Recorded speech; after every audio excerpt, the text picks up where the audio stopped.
noticed on a map of Sicily where Agrigento is? It's on the central part of the southern coast of Sicily. This was the center of all travels, not only west-east, but also north-south.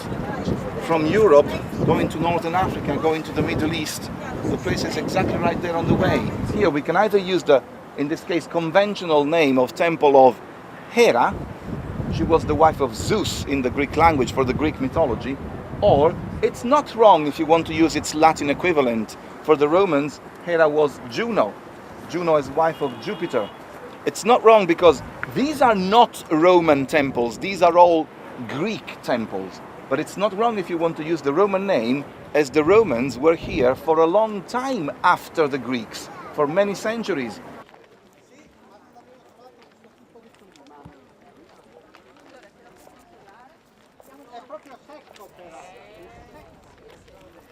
Burials, yes, they are burials, they are tombs, but they are not Greek tombs.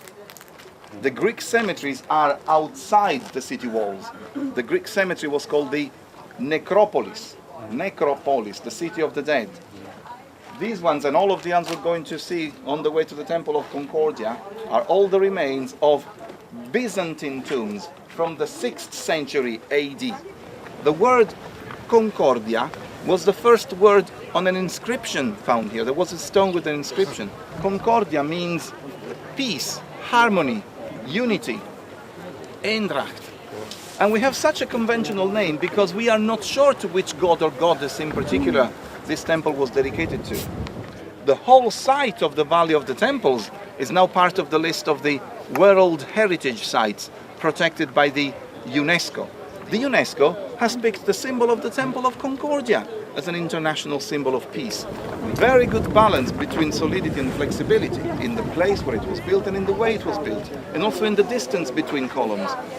From the central part you can even see through. You can even see a portion of the sky in the background. You can see through from the short side because the walls on the short sides are not there anymore. They have been totally knocked down. Supported by a wooden ceiling. You can see in the picture the wooden beams, the timber beams, and on top of the wooden beams the typical terracotta tiles on top. But with no use, with no maintenance, with no restoration, what happens to the wood? In the due course of time it rots.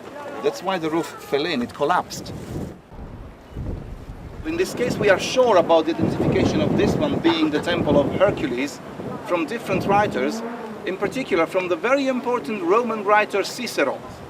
On the capitals up there, there's some original white plaster which is even older than what we saw at the other temple. So here there used to be 6 columns on the short side, but along the long side, instead of the classical 13 columns, there were 15 columns instead.